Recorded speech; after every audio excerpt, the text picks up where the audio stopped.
you.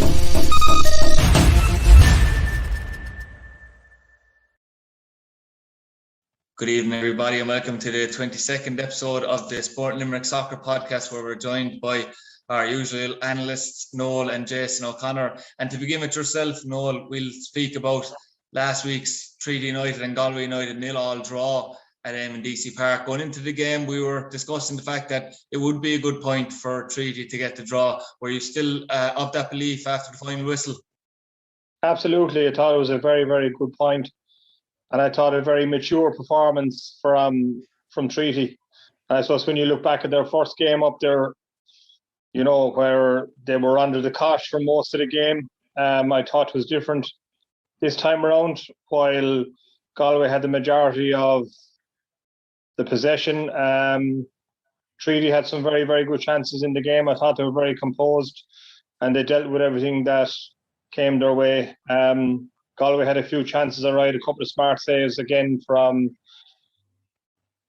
Pike, which has been a hallmark of him in the last 5 or 6 weeks. He's certainly Treaty's most outstanding player in the last 5 or 6 weeks, but not really under the cosh. And they would have been very disappointed if they conceded a goal, and we would have said that they would have been very unlucky had they conceded a goal. But listen, it was a very, very good point. It kind of cements them now in the playoff place. A real disaster, and they'll be looking forward to the next few games. Yeah, and Jason, it's fair to say by no means was that game a thriller last Friday between both sides, which probably suited Treaty a bit. I have to say, from my own point of view, I know what way John Caulfield likes to play and everything, but you know, from my own point of view, the fact that they were a full-time outfit and have been together all year, I was very surprised by what I felt was the lack of attacking cohesion and creativity from Galway in the game. Yeah, I'd agree with you, Adrian. You know, not much patterns of play from either side. Treaty were going very much back to front with the ball. They weren't taking any chances, and that's something that kind of I was voicing over a couple of weeks that they shouldn't do. But I'd agree with you with Galway for a full-time outfit. They don't play a whole pile of football, Adrian, do they? They kind of play off people's mistakes. They're well organised, don't get me wrong. They didn't hand up too many chances to Treaty. Obviously, Anto O'Donnell had a chance from Melody's corner. I think that was the 90th minute, even close on it. Other than that, Treaty didn't open them up. 2 very, very good saves in the second half.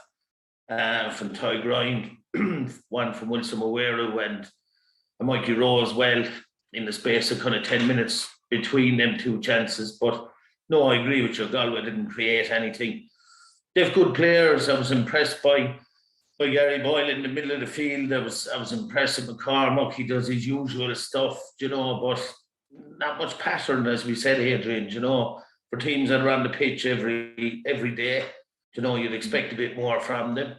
But they're very fit, they're organised, they're disciplined, and they don't give away too many goals.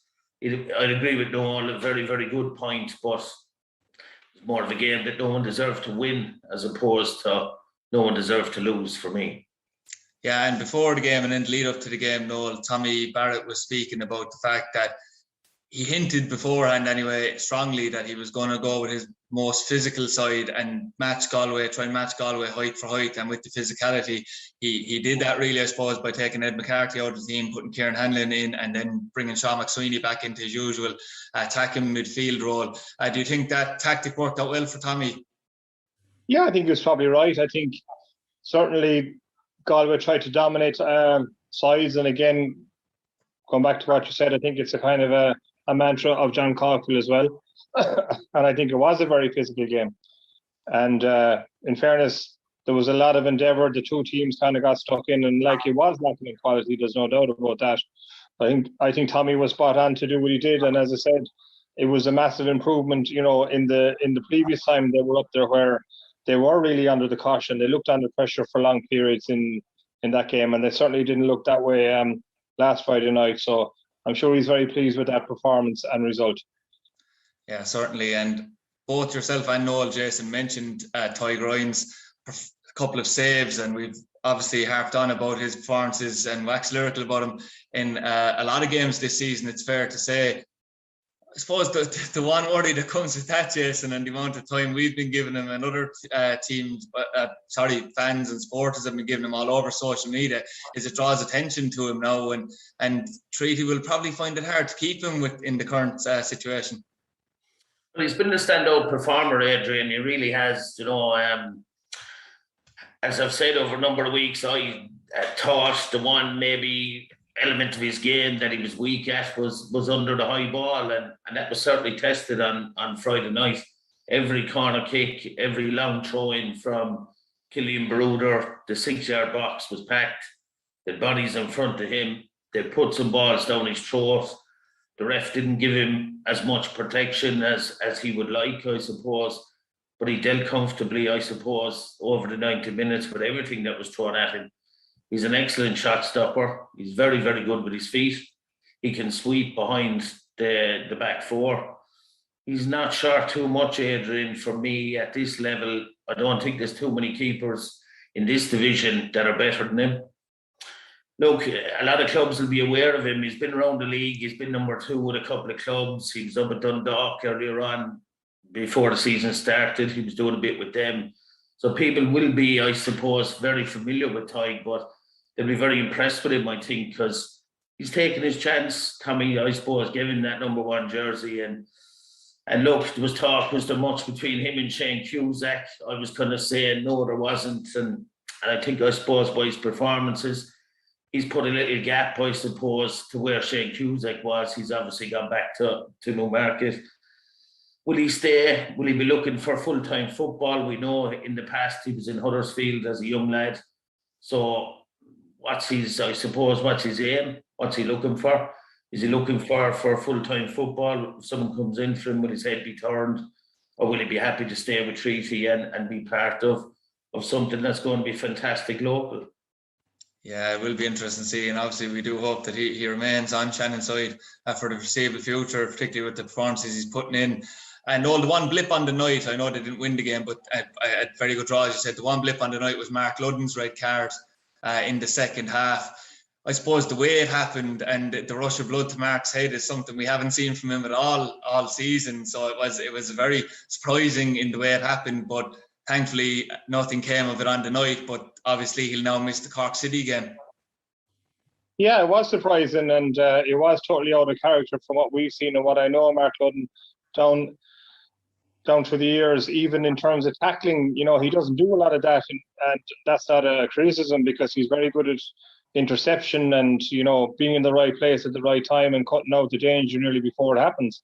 And I suppose there was even a tackle before his first yellow card. I can't remember who, but he kind of rattled into a Galway fella in front of the dugout, and straight away I said, it wasn't really his thing. And you're playing your local or your ex-club, but then they've played twice already this year, and there hasn't been a hint of that. So I don't know if something has happened, or if there's something going on behind the scenes that we didn't know. But certainly totally out of character, and wouldn't have seen it before. And I don't think they could have any arguments about the 2 yellow cards he got, and he may well have got one before he got the first one as well. So I think he'll be a loss. He will certainly be a loss for the next game, and totally out of character from him. Yeah, certainly. And there's a break week now because of cup action. So Treaty won't be involved in any league action this week. It'll be Friday week before they play Cork at the Markets Field.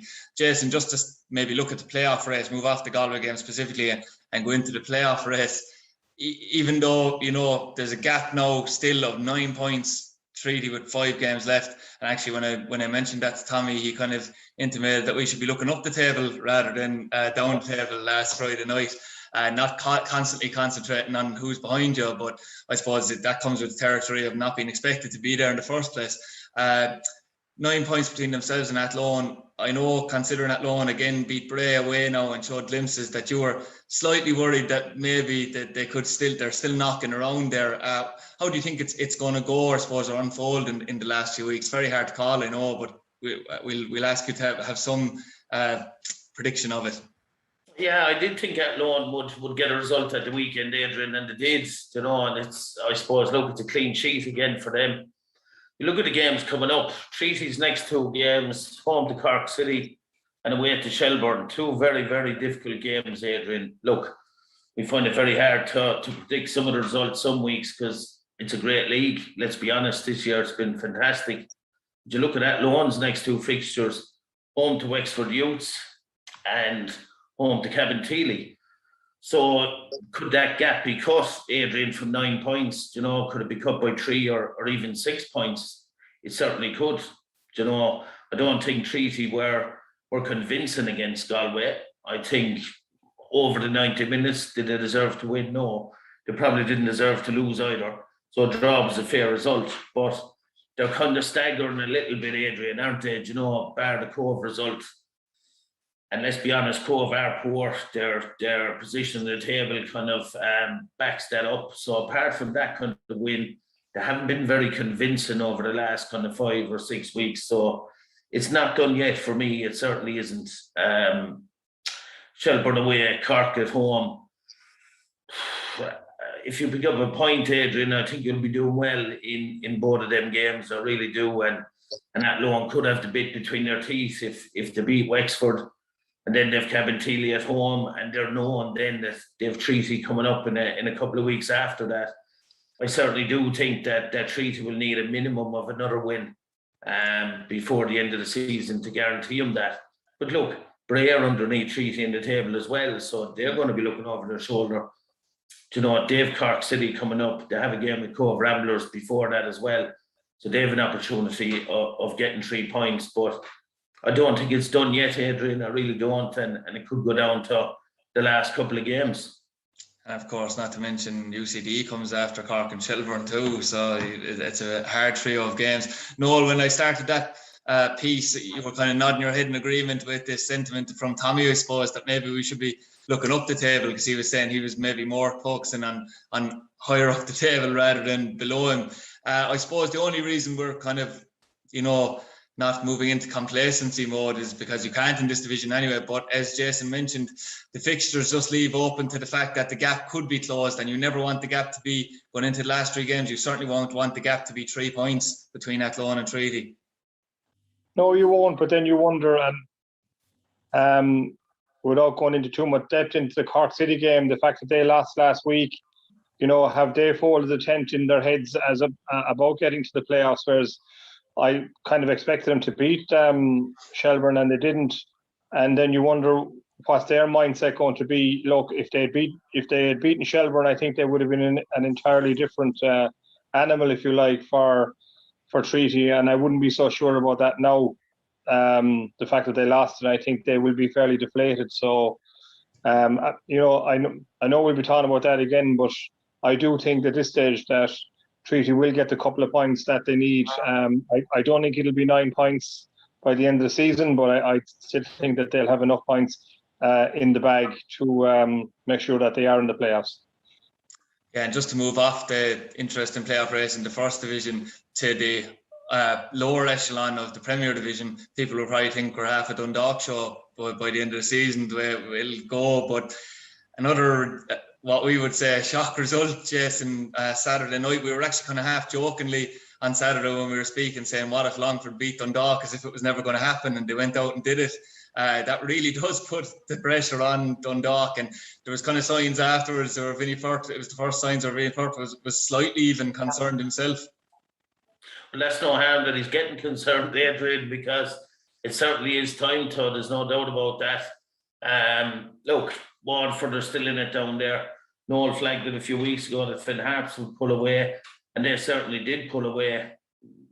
It's hard to see where Dundalk are going to get the results from, Adrian. You know, you would have expected them to win at the weekend, and they're just not doing it. And look, Noel has made the reference a couple of times over the last number of weeks about Cork City last year, and them coming down, and Neil Fenn and his attitude and things like that. So it's no harm that Vinnie Firth is sitting up and taking a bit of notice. You know, look, they still have a game in hand, and they have an opportunity to get out of it. But where's the win going to come from? That's the question you're asking after last weekend. Yeah, definitely. It'll certainly be interesting to see what happens. Noel, I did, you know, play a compliment to the league in that I do think that we'll say the playoff system, we'll say in the first division, including effectively half the league is included and more obviously in the race for the playoffs. So it keeps things interesting for a long period of time. Then you have obviously almost a marathon where you have to play as the First Division team 2 massive games before you get to the Premier Division side. I suppose just because of the standard difference that we've spoken about between Premier and First Division, do you think that it's probably fair to give the Premier Division side every chance to stay in the division? Well, I'm not so sure about that, but I think it's the fairest way to do it in terms of you have to think that the Premier sides will have played more matches anyway. You know, before the couple of playoff games have been played, and they'll be playing at a higher level as well. You know, and in general they go further in the FAI Cup.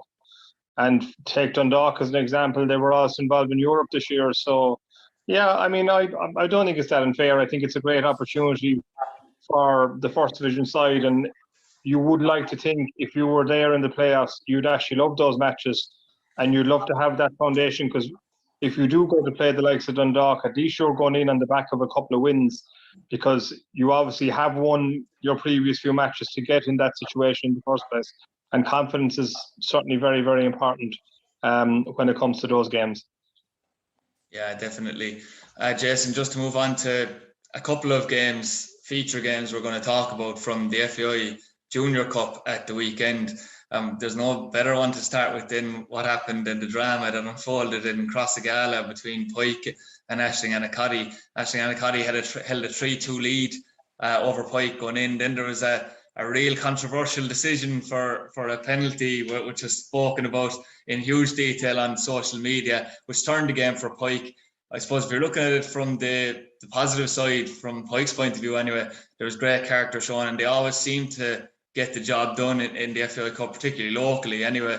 Annacotty, though, considering the chances I saw that they had a 3-2 to kill off the game, will be bitterly disappointed that they didn't manage it. Yeah, they were 2-0 up as well, Adrian, you know. And you can't afford to let Pike back into games. I see him earlier in the season against Ballinanty in LIT, and I was very impressed with him. And Owen Hanrahan in particular was one that stood out for me, Adrian. He looks as fit as I've seen him in a number of seasons. He looked like he had the bit between his teeth. He was getting on to his teammates. He was encouraging the younger players. And look, I see Robbie Williams come off the bench as well, and they're going to need him in them big games, because Adam Lipper is a terrific talent, great potential. But just for them big games, I suppose, and they're up against Shane Clark, and you're up against Liam Quinn, who's someone I'm very, very familiar with. I've watched him for a number of years since he was a young player, and spent most of his career with Maru, played a little bit with Granville as well. I was surprised that he went into Annacotty this year. But look, 2 goals at the weekend, assists. He can really be a top junior player. There's no doubt about that. Annacotty has 10 goals now, Jason, as well this season. Say that again? He has 10 goals overall this season. Yeah. Oh, look, there's no doubt in his ability, Adrian. You know, as I said, I've watched him for a number of years, and it's great to see him play in Premier. But you rightly said, you know, at 3-2, Aisling Annacotty hit the crossbar, had a number of chances, I suppose, to kill off the game.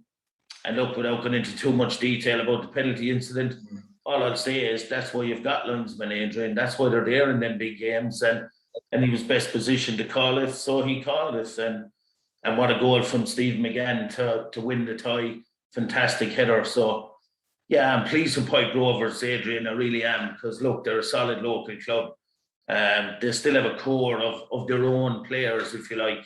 You know, the Donovans, Shane Walsh and Steve McGann, I mentioned Owen Hanrahan, Gary Neville. They're Pike people and Pike through and through. So they still have their identity. So I was delighted for Pike, really pleased for them. Yeah, and I suppose your old club, Jason, it's a bit crazy, I suppose, to call it a shock, considering both teams are in the lower half of the Premier Division. But just because of the amount of defections Geraldines have suffered, even going into the season, and even now in the last week, I've heard that there's 2 or 3 more players have left the team. Geraldines beat Jamesborough 3-2 at the Gary Young Green. That was probably seen as somewhat of a shock locally, considering everything going on with Geraldines. But, you know, a great win for them. Yeah, look, I suppose if you go back a week, Adrian, to the months of junior, you had Crone turning over Geraldines, and you had Jamesborough turning Kilmallock over. So I suppose Jamesborough were confident going into the game and expecting to win. But they were down a number of regulars. I was looking at the team sheet. Sam Uggan there is rumoured to be heading to regional. Tariq Leamy has gone back to prospect. So they were down a few bodies, Adrian. But look, no taking it away from Geraldines. Your Bobby Tier, obviously, and Christy O'Neill are keeping the show on the road, on the pitch for Geraldines. And it's a massive win for them. It'll give them huge confidence. Because, look, it looks like both of them teams are going to be in the bottom six. And if you're looking at two teams going down, it really, even at the moment, those two teams looks like it's going to be two from Kilmallock, Geraldines and Janesborough. So neither of them clubs are going to go on and win the FAI Junior Cup, and that's not been disrespectful to either of them. But it's more a psychological victory, I suppose, for Geraldines. And maybe give them a chance of holding on to a couple of them players if they can convince them that they're going to win a few games. So look, big win, but Janesborough going to need to regroup, going to need to get the wheels back on the wagon pretty quick, because they're a young side. They work off confidence, they work off organisation, but a big win for Geraldines. Yeah, definitely. And Noel, just going back to the Aisling Annacotty and Pike game for a moment, the one name that people would probably recognise and would have jumped out of them from the Annacotty team sheet straight away was the return of Tony Whitehead, who has signed for Aisling Annacotty. He's come back from England recently. I know I was speaking to him a few months ago, and at that time he hadn't had any plans that we knew of to come home, but he's back. He's playing with Aisling Annacotty. Just looking at it from the point of view of the fact that he played with Limerick FC for a while, was playing full-time with Limerick FC, and Tommy Barrett knows him quite well. Do you think, without annoying too many Annacotty people, considering he's just in the door, that it's a player that Tommy Barrett will be looking at maybe for next season? Yeah, I'd say he may well have spoke to him already. I'm not so sure, but obviously a guy of his experience, I thought he looked a real good signing for Aisling Annacotty. I heard his fitness needs to improve a little bit. He kind of faded out in the latter stages of that game yesterday, but I'm sure he'll be on Tommy's shopping list at the end of the season. I'm sure he's a few more names, and in fairness to Treaty at the moment, they're certainly well endowed in terms of what they have around the centre back area, but certainly a player of his calibre, if he was willing to commit to the project, he'd certainly be a very, very good signing. Yeah, Jason, we obviously don't know Tony's personal circumstances. Junior football might suit him more in the future, depending on work schedules and the whole lot. But, you know, considering we were talking about Shane Duggan, and was the pathway from Fairview just a stopgap for him going back to Treaty? Given the age profile of Tony Whitehead, this looks like a more realistic target, though, for a player to go to Treaty next season, if that was to be the case. Oh, definitely, you know, and I suppose, look, what kind of package Treaty can put together to kind of combat the package that he probably got to go to Aisling, that would be a factor. But look, as always, Adrian, it comes down to the player. It comes down to, does he want to play at the highest level in this country? And I think Tony will, knowing him of old, and he's always had a great attitude. And Tommy has worked with him for a number of years, and he'll certainly be an asset to the group. There's no doubt about that. But I'm sure, look, he'll work hard when he's in Aisling Annacotty for the rest of the season, and it's something that Tommy will revisit, I'm sure. Yeah, well, it'll be interesting to see what unfolds in the next few months. No, just to finish it on a very high note, you had the start of the Kennedy Cup, which we were speaking about a couple of weeks ago. We know it's a new format now where it's going all the way until December, where a final will be played. We discussed that a couple of weeks ago, as I said. A very good win for the Limerick District League. Yeah, a very good win over North Tipperary. I know you and Jason were saying you'd probably expect that from the Limerick District League, but a very solid start. No, listen, I mean, you don't really know what you're going to face. And look, it was a difficult build up to this in terms of players going to Treaty United, and also with the COVID, restrictions and the stop-start nature of it, and the delay and the uncertainty of whether it was going ahead or when it was going ahead and what kind of format. And we went out there yesterday, obviously being confident enough that, that they were going to win, but I thought they were excellent. And they played a lovely brand of football. They moved the ball around really, really well. What I liked about them is they had 2 good wide players as well. They got plenty of balls into the box. You know, you score 8 goals, and they limited North Tip to a couple of half chances, really. And I know they probably should have scored one when they hit the crossbar, but overall it was a real dominant performance, and they made 6 or 7 changes in the second half, and you know, they still managed to tack on another 2 or 3 goals.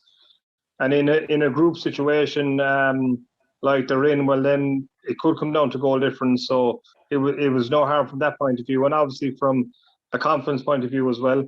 And the next game now is the week after next, where they're at home to Kerry, who had a good win as well. They beat the Limerick Counties 5-1 in Listowel. So it'll be certainly a more stiffer and sterner test. And, you know, I'm sure that the Kerry team will be quite physical, and probably a lot more physical than North Tip was as well. But it's certainly great for the group, and a testament to the work that's been done, not just in the last 12 months, but obviously in the last 2 or 3 years with that group. And hopefully they can go from strength to strength now in the next game.